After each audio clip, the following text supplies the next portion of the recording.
कहते हैं भगवान को प्रसन्न करने के लिए भव्य आयोजन, सोने चांदी के आभूषण या महंगे पकवान नहीं, बल्कि सच्चे दिल का प्रेम चाहिए।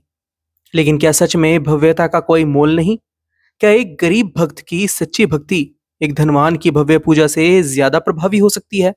चलिए इस मार्मिक साखी के माध्यम से जानते हैं, जो हमें भक्ति का असली अर्थ समझाती है।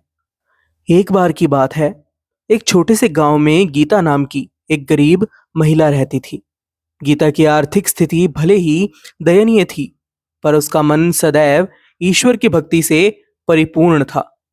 हर सुबह वह अपनी झोपड़ी में बैठकर भगवान के सामने सिर्फ एक छोटा सा फूल और कुछ मीठे शब्द अर्पित करती थी। उसका विश्वास था कि उसकी सच्ची भावनाएं ही उसकी पूजा हैं और भगवान उसके हृदय को अवश्य समझते हैं। कुछ समय बाद गांव में एक बहुत बड़ा धार्मिक अनुष्ठान हुआ, जिसका आयोजन गांव के सबसे अमीर व्यक्ति ने किया था। चारों ओर सजावट, भव्य मंडप और भगवान के लिए तरह तरह के पकवान और आभूषण। सबकी आंखें बस उस शानो शौकत में खो गई। लोग चर्चा कर रहे थे कि इतना बड़ा आयोजन शायद ही कभी हुआ हो और भगवान इससे प्रसन्न होंगे। गीता भी चुपचाप वहां पहुंची और मन में भगवान से प्रार्थना करने लगी कि हे भगवान, मेरे पास तो आपके लिए बस एक ये छोटा सा फूल और मेरी सच्ची भक्ति है, इसे ही स्वीकार करें। उसने भगवान के चरणों में वह फूल अर्पित कर दिया और प्रार्थना करते हुए वहां से चली गई। उसी रात अमीर व्यक्ति को एक विचलित कर देने वाला सपना आया। उसने देखा कि भगवान ने उससे कहा कि तुम्हारी भव्य पूजा और अमूल्य भेंटों में वह सच्चा भाव नहीं है जिसकी मुझे दरकार है। मैं भव्यता का भूखा नहीं हूं। मेरे लिए तो गीता का वह छोटा सा फूल और उसकी भक्ति सबसे अनमोल है। अमीर व्यक्ति चौंक उठा।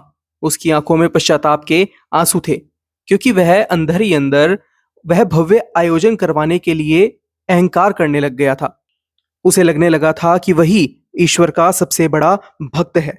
लेकिन इस सपने के बाद उसे समझ आ गया कि भगवान सच्चे प्रेम के भूखे हैं, ना कि बाहरी आडंबरों के। अगले दिन वह सबके सामने गीता के पास गया और माफी मांगते हुए बोला, मैंने समझा कि भगवान को खुश करने के लिए भव्यता चाहिए, परंतु मैं अब समझ गया हूं कि सच्चे प्रेम और भावना से भरी भक्ति ही उनके लिए सबसे अनमोल है। इस कहानी से गांव के लोगों को एक महत्वपूर्ण शिक्षा मिली। वे जान गए कि भगवान को प्रभावित करने के लिए भारी आडंबर नहीं, बल्कि मन की सच्चाई चाहिए। तो दोस्तों, याद रखिए कि भव्यता का मोल हो सकता है, लेकिन भगवान के लिए सच्चा प्रेम ही सबसे अनमोल है। सच्चे भाव और समर्पण से की गई छोटी से छोटी भेंट भी भगवान के हृदय को छू जाती है। इस साखी को अपने जीवन में अपनाएं और भगवान से प्रेम करें, ना कि भव्यता से उन्हें प्रभावित करने की कोशिश करें। आज की यह साखी आपको कैसी लगी? अपनी राय हमें कमेंट बॉक्स में जरूर बताइएगा। फिलहाल के लिए बस इतना ही। एक बार फिर से लौटेंगे एक नई साखी के साथ। तब तक के लिए राधा स्वामी जी।